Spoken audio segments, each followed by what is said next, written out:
Next up, we're going to continue our analysis of curves, and we're going to talk about the property that we're going to look at today is the idea of relative extrema or extrema, right? And it is very closely related to what we've previously done in terms of the increasing or decreasing properties that a function can have, right? So just as what we did in that particular video, let's start with another picture. Let's paint a picture and kind of highlight the things that we're interested in this section. So again, I'm going to draw a continuous function.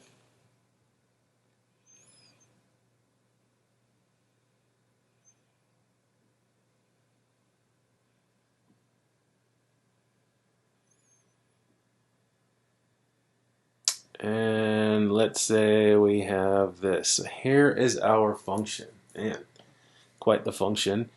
Still continuous, so it's continuous for all values of x, assuming this pattern continues, right? So this is our function y equals f of x.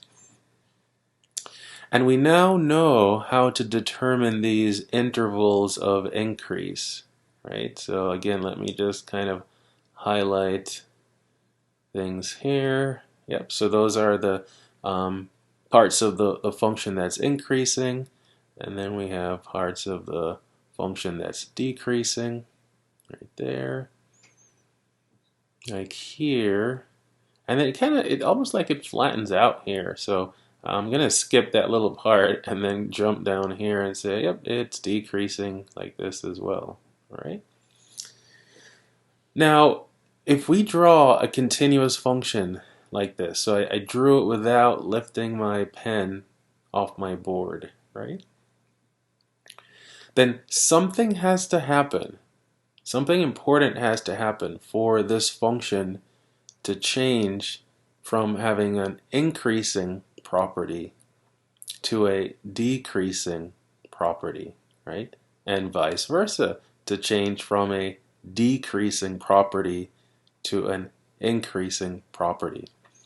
So in other words, there's something, and I'm going to highlight a few specific points here at which something significant has to happen for those qualitative properties of the function to change. And again, when I say qualitative, I'm referring to things like just where we can look and tell. We don't do any work. We could just like look at a picture and say, yep, the function is doing this, or the function is doing this, right?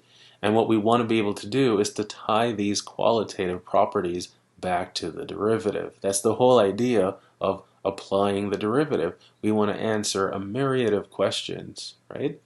Using the derivative. And I think we're making really good progress on that. So then let's ask ourselves, really, what happens here, right? What happens here? Well, if, for instance, I draw the tangent line at that specific point, or at this point, or at this point, or in fact, like right here, this curve becomes so flat that, let me go ahead and mark this off too. There's something kind of significant there. If I draw the tangent line at this point, it's like it just slices through the curve like that. Right? So it just kind of flattens out.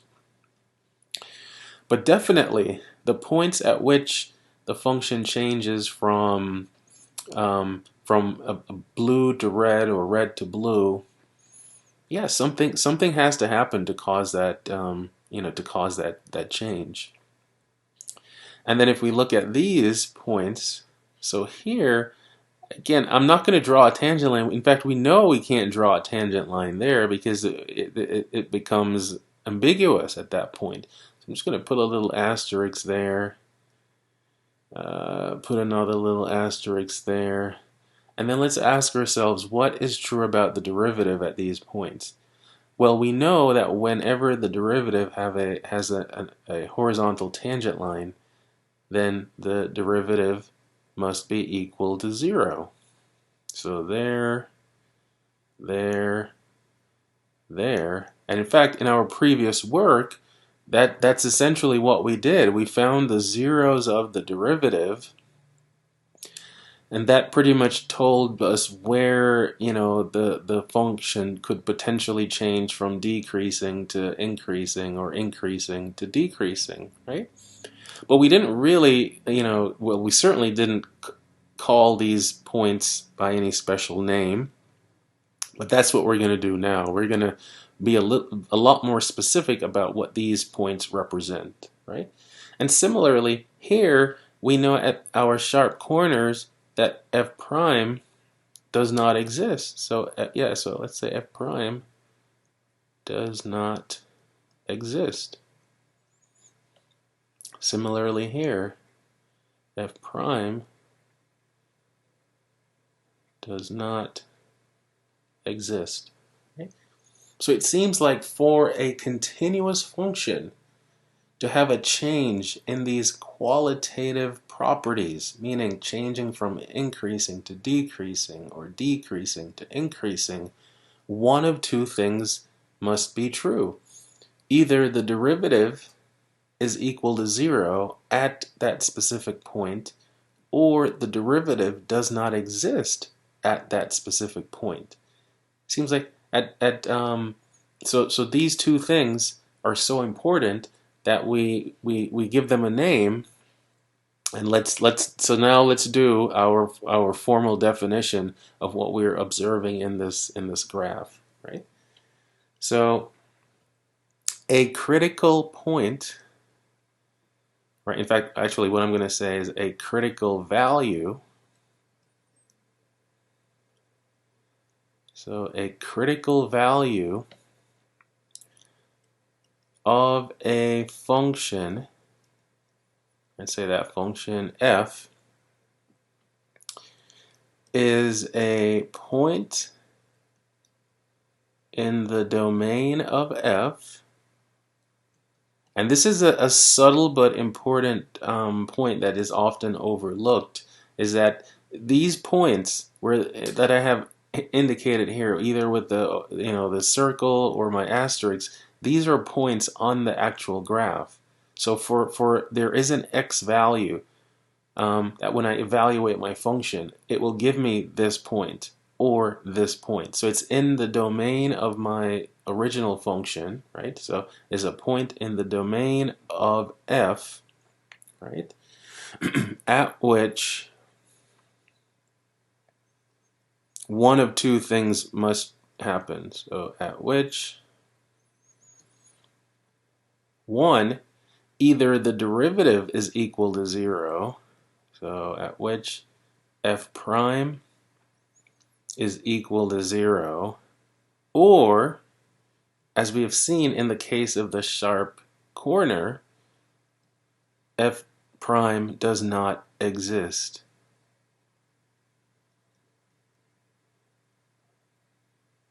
Right?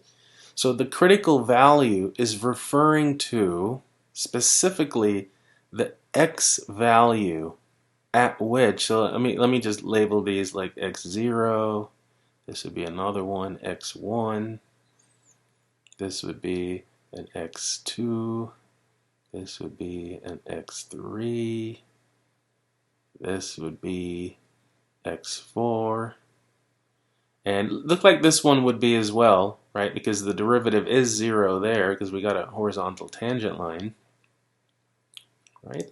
So all these values here, these would be the critical values, right? So these would be the critical values right here. These are the x values at which the derivative is either equal to 0 or undefined or does not exist. Right? And it's these points now that we're going to categorize as being relative maximums or relative minimums, right? All right. So first there we have the idea of a critical value. So again, what I'm going to do is draw another graph, but I don't want to add too much to the other one so that it gets super messy. So I'm going to draw another graph little bit simpler, just something like this, and then something like that. So let's say that's what we have, right?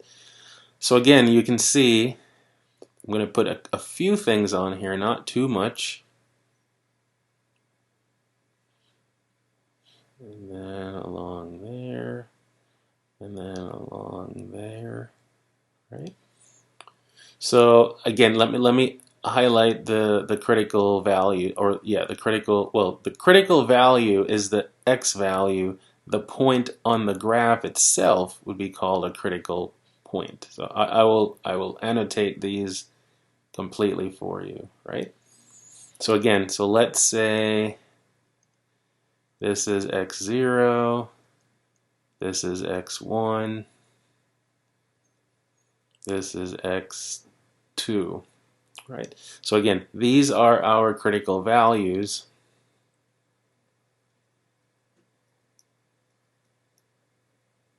Right? And then the actual point on the graph, so this point, which would be my x0, f of x0, x1, f of x1, and then this would be x2, f of x2. Like the x and y, the ordered pair, is actually called the critical point. So this would be a critical point on the graph of the function.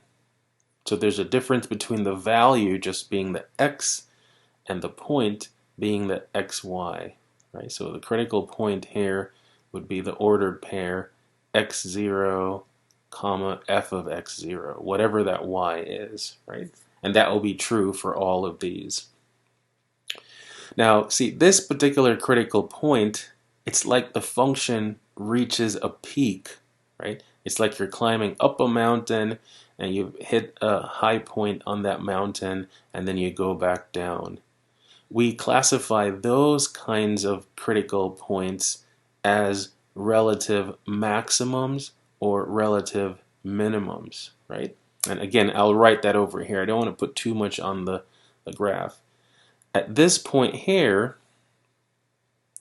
the x1 f of x1, you can see what happens. It's like you reach a valley, a low point on the graph because the function is decreasing and then it hits that nice smooth kind of point where the tangent line is horizontal, and then it increases, and so it kind of bottoms out at this point. At this kind of critical point, we're going to classify it as a relative minimum. So like the y value kind of hits a minimum right here, and then it goes back up, and then at the sharp corner, it reaches another peak. But this peak is actually different from this peak, right? In other words, this is where the derivative is equal to 0. This is where the derivative does not exist. But it's still considered a critical point. So this would be my x2, f of x2. And we have special names that distinguish between the ones where the derivative is 0 and the ones where the derivative does not exist. And let me put them up here in parentheses. The ones at which the derivative is equal to 0, those are often called stationary points.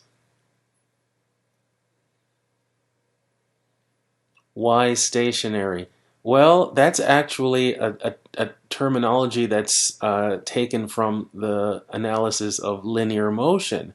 Because remember, a function or a particle is at rest or stationary whenever its velocity, which is the first derivative, is equal to 0. So we just kind of steal that terminology and use it to describe a stationary point, but now on a graph. So it's like just for a moment, the graph is neither going up nor down, but it's nice and flat, right? Whereas over here, again, at this specific point, it's not going up or down, but it's like it does it in a sharp manner. So this is rather abrupt in terms of the change. This is more of a nice smooth change, right?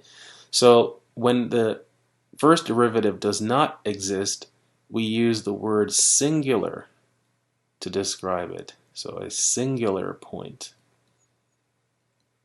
Right? So this is a way we can distinguish between the critical points at which either the derivative is zero or the derivative does not exist. And the point now, so the property on the graph that we want to be able to identify is when does it have a high point like this? When does it have a low point like this? Right? So let's just give you some more terminology. So lots of it's more like a vocabulary lesson than it is anything else. But let me go back up just a little bit so you can see all 3 points. So at x0, f of x0, the function, right? So at that point, f of x is said to have a relative or local maximum, right? Because again, it reaches this peak. It reaches this peak. So it goes up, hits that nice high point, and then starts to decrease after. And then so that's true at this point. It's also true at this point, but it does it in a slightly different way, but we still classify it as a relative or local maximum. So let's write that down. So at this other point, x2, f of x2, our function f of x is said to have a relative or local maximum. Oh, might as well just do my ditto there as well. Right? Now, when the function kind of hits a low point, so you have these peaks and you have these valleys. So these low points or these valleys, these are classified as relative or local minimums, right? So at x1, f of x1, our function is said to have a relative or local minimum.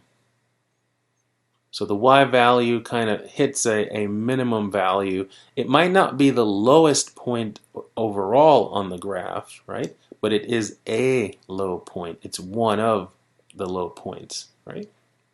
In fact, to emphasize that, let me draw another function and just show that a function can have lots of these peaks and valleys, right? In fact, a simple one, but I don't want to take something just like a basic sine curve or cosine curve. I'm going to take one and have it do something like this. Right? So let's say that's our function. Then I'm just going to indicate all the relative maximums with a blue dot. So these are all peaks on the graph, right? So all of these are relative maximums, right? And then let's say all the relative minimums, so there and there and there. So all these low points, right? They may not be the lowest. For instance, this one is interesting. This is a relative minimum, but this relative minimum is bigger than this one, right? So you can have lots of them at different values of x, right?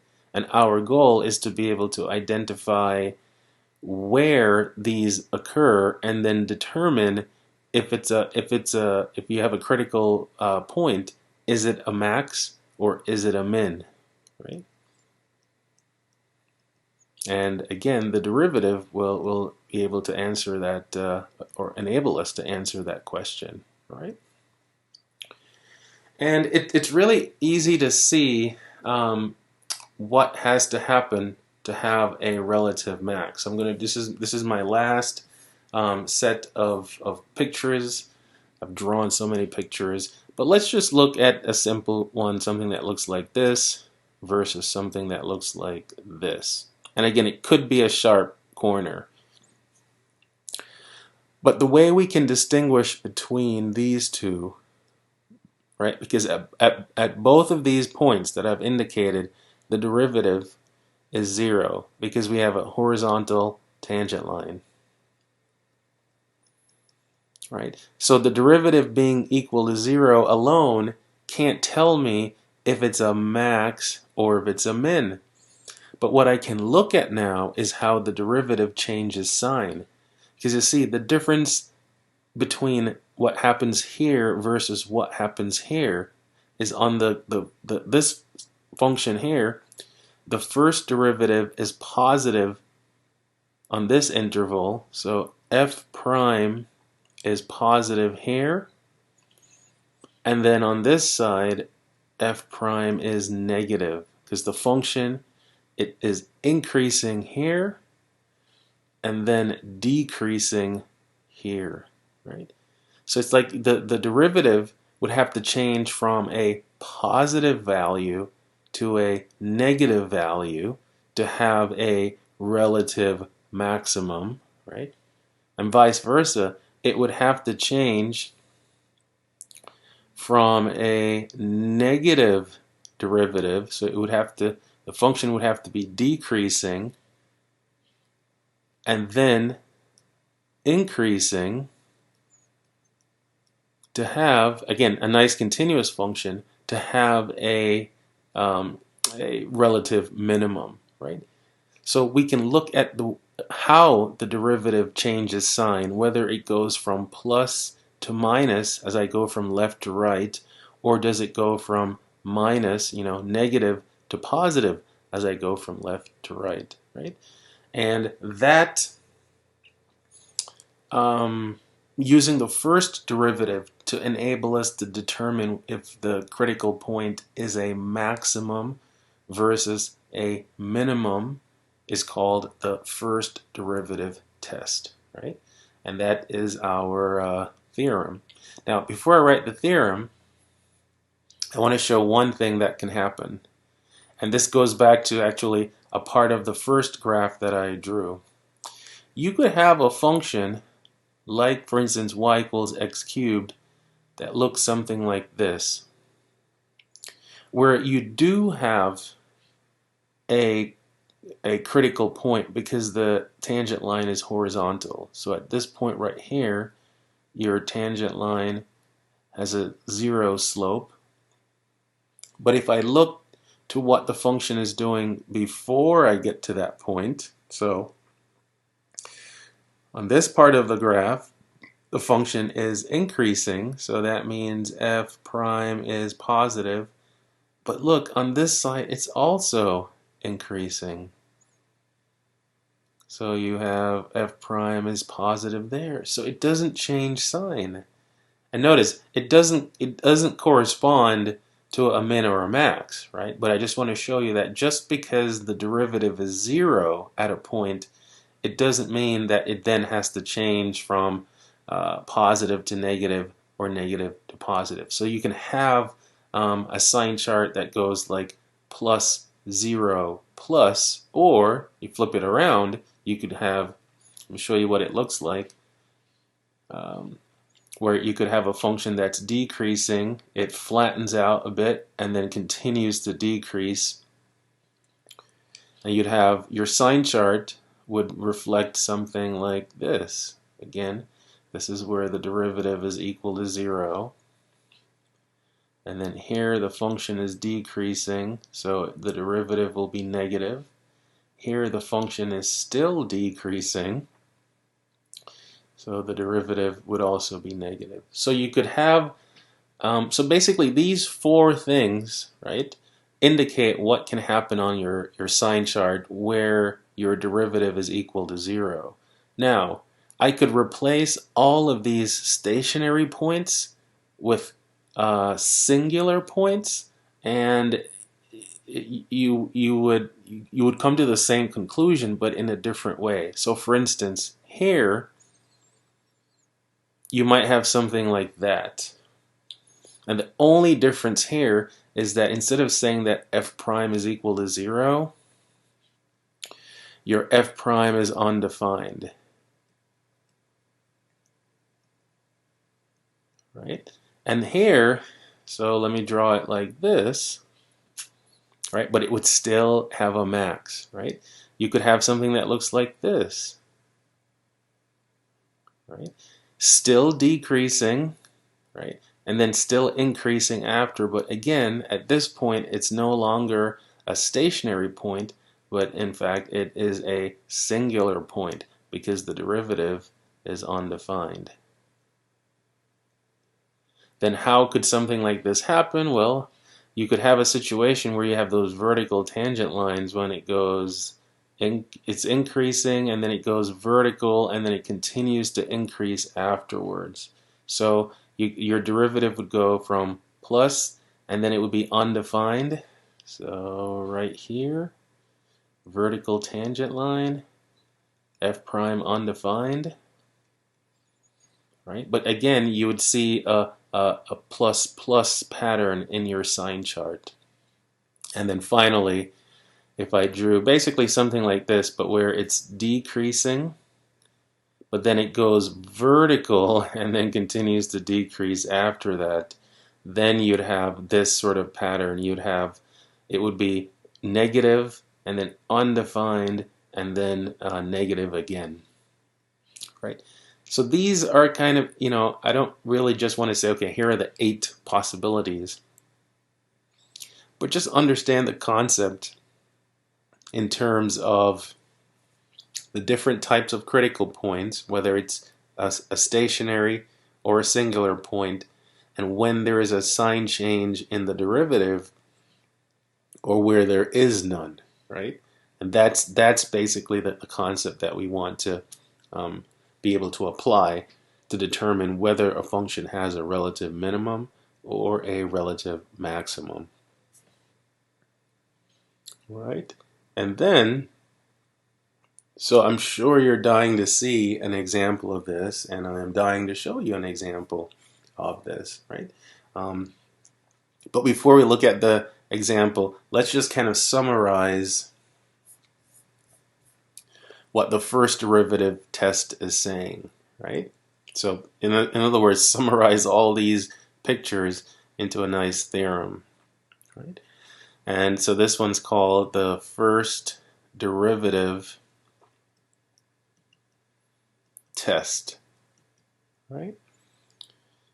And so again, this assumes that the function is continuous, but not necessarily differentiable now, right? So basically, if and what I'm going to do is it's either a lot of text to write it out, or I can just kind of summarize it using a number line and say, for instance, so let's say, so this is our number line, and we have, there's our critical value, and let's say at this point, so x0 is a critical value. I am not going to specify whether it is a stationary point or a singular point. It doesn't matter. The conclusion is still the same, and that's what these graphs are trying to convey. So let's say we have a critical value of our function. If the derivative changes from a negative sign to a positive sign like this, right? So at this point, the derivative is either 0 or does not exist. If it changes from a negative sign to a positive sign, then the conclusion is at x equals x0, f has a relative minimum. It has a relative min. I'll just abbreviate it like that. That's a pretty common abbreviation, right? Part B, similar. X0 is one of your critical values. If your derivative now changes from changes from a positive value to a negative value, then the conclusion is this: at x equals x0, our function has a relative maximum, right? Because this positive derivative tells me that the function was increasing, and then it hits this critical value, either nice and smooth or it might be a sharp corner. And then if it decreases after that, then the only possible conclusion is that the function has a relative max at that point. And then part C, it is possible where you don't see a sign change. So I'll group these two together. So you could have a sign chart where, again, you have a critical value, and then your derivative is negative before and then negative after, right? And that's not very precise to say before or after when you're talking about intervals like this. But basically, let me change my inequality there. So basically they're saying at this critical point there is no change of sign in the derivative. And it could either be negative or it could be positive. Right? So it's still a critical value by definition, but it does not lead to a relative minimum or relative maximum. So at x equals x0, f has neither a relative min nor a relative max, right? And that's the first derivative test, because basically we're using the first derivative to distinguish between these different critical values. When does the function reach a low point or a valley? When does the function reach a high point or a peak? And when does it kind of flatten out, but neither at a peak nor at a valley, right? And again, we get all that information from the first derivative. All right, so let's do an example to kind of wrap this up. And I don't want to do another polynomial. I want to do a different type of function. So here's our example, and this will be our instruction. So find and classify all critical points, or let's say critical values, so just the x values. So all critical values of our function. And let's say it's a power function but not a polynomial, right? So let's say we have 3x to the 5/3 and then minus 15x to the 2/3, right? Now, this is a power function because, again, we can see where we have the constant powers and then our variable is a base, but it's not a polynomial because polynomials are not allowed to have fractional powers. Polynomials are allowed to have non-negative integer powers, right? So let's see what it looks like for this. All right, so the first step, so step 1, we're going to find the critical values. So step 1, find critical values. Now remember how critical values are defined. We have to figure out the values of x at which this function is, first of all, we have to identify the domain, because remember, the critical value has to be a value in the domain of our function. And then we have to find the values of x at which the derivative is either equal to 0 or does not exist. All right, so this is what I'll do. So I'll just say, now this function, because it actually represents a cube root, so for instance, if I wanted to write this with the radical notation, it will be 3 cube root of x to the 5th.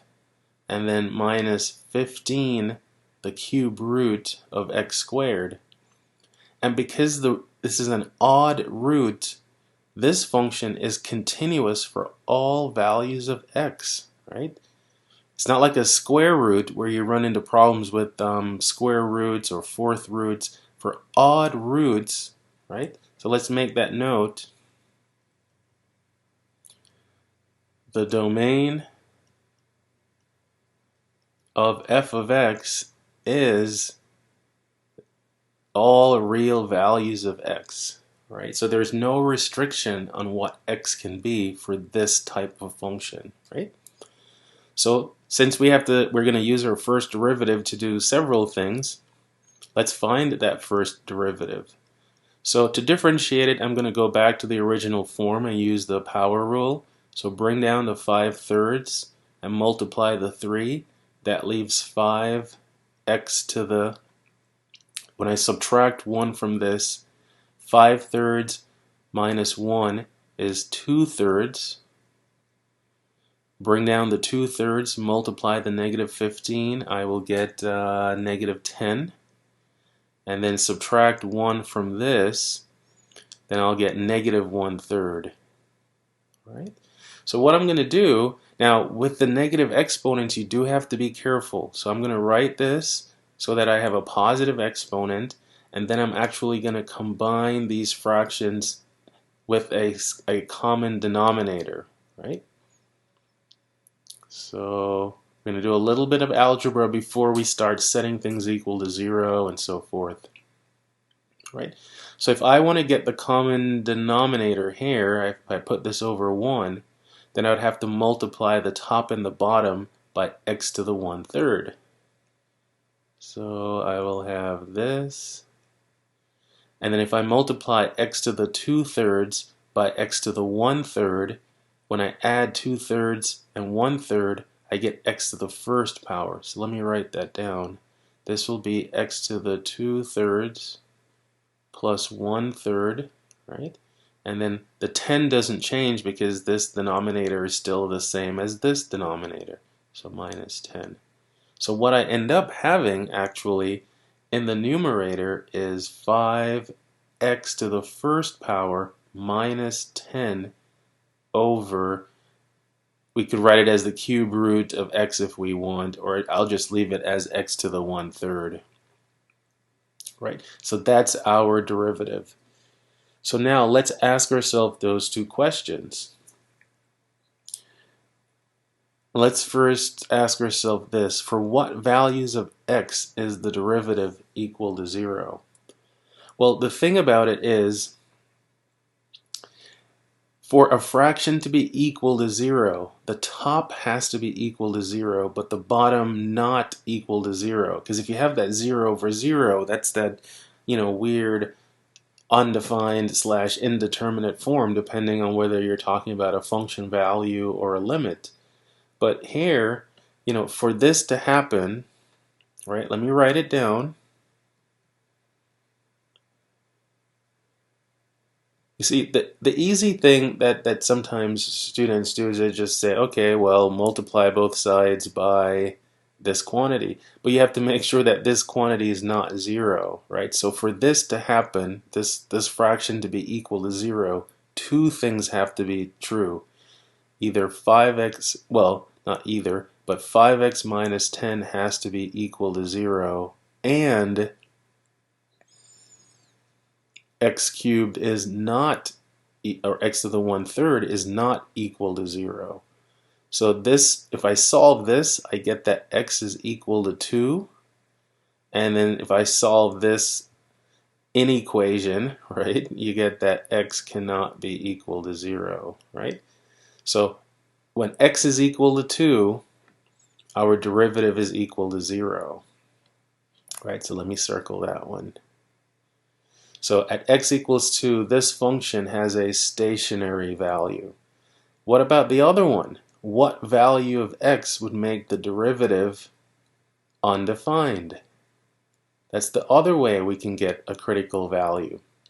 Well, for 5x minus 10 over x cubed, or x to the 1/3, to be undefined,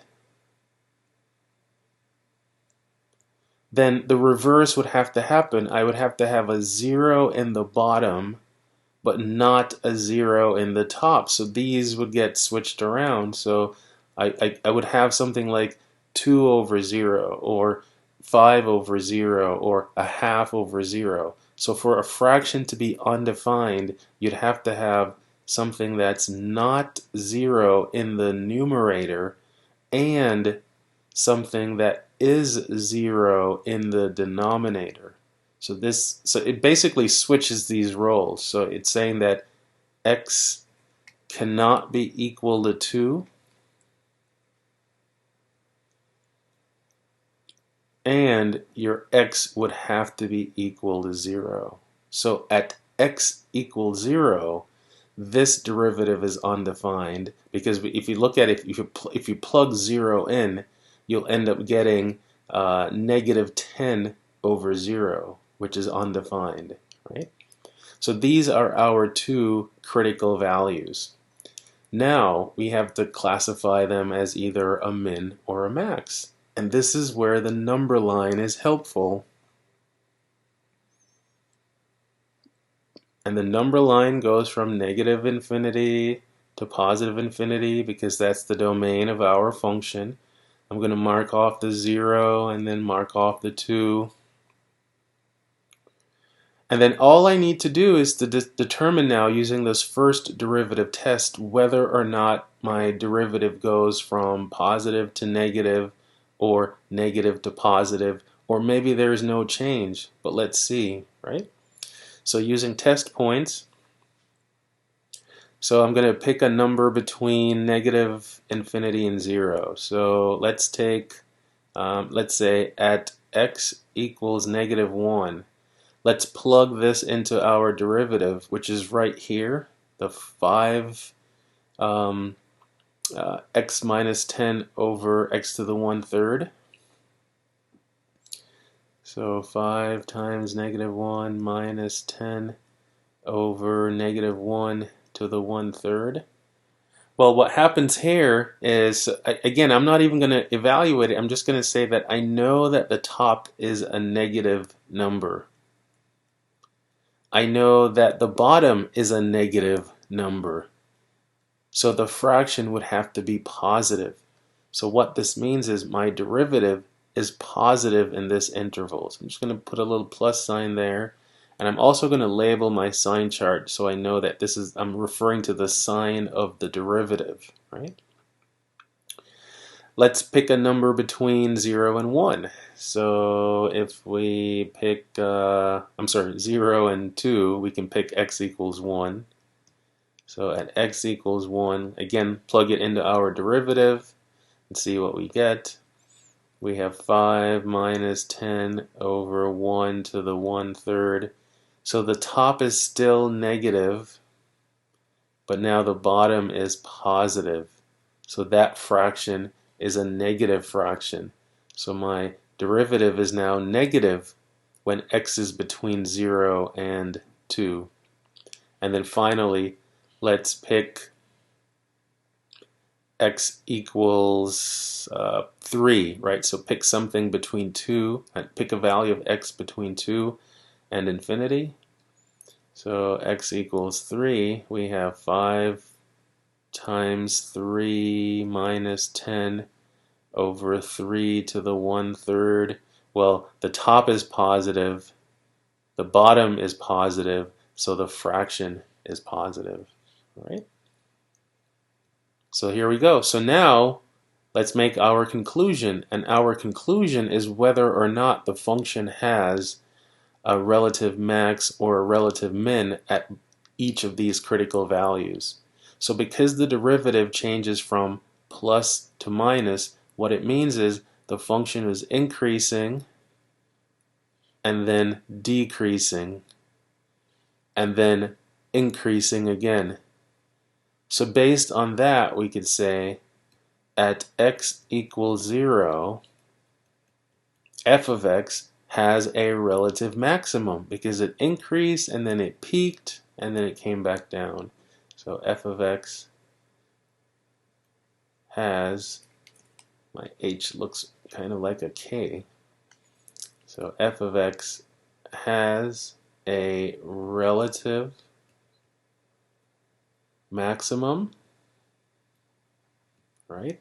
And then what happens at 2? Well, at 2, your derivative changes from negative to positive. So it was decreasing, and then it switches to increasing. So it had to have reached a relative minimum. So at x equals 2, f of x has a relative minimum. All right? And that's our classification. So first we had to find them, right? And that's where we have to determine where the derivative is equal to 0 or where the derivative is undefined. And then we use our first derivative test. In fact, let me say that right here. By the first derivative test,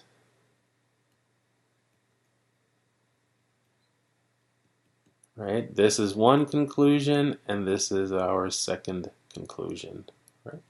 So this again just shows how much information we can get just by looking at the derivative.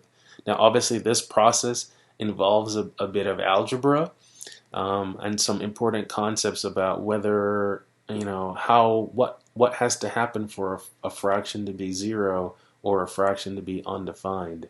Right? So as we work through more and more examples, we'll just get better at knowing what processes from algebra, what properties from algebra we can utilize to help us answer these kind of bigger questions. All right, good stuff. See you in the next video.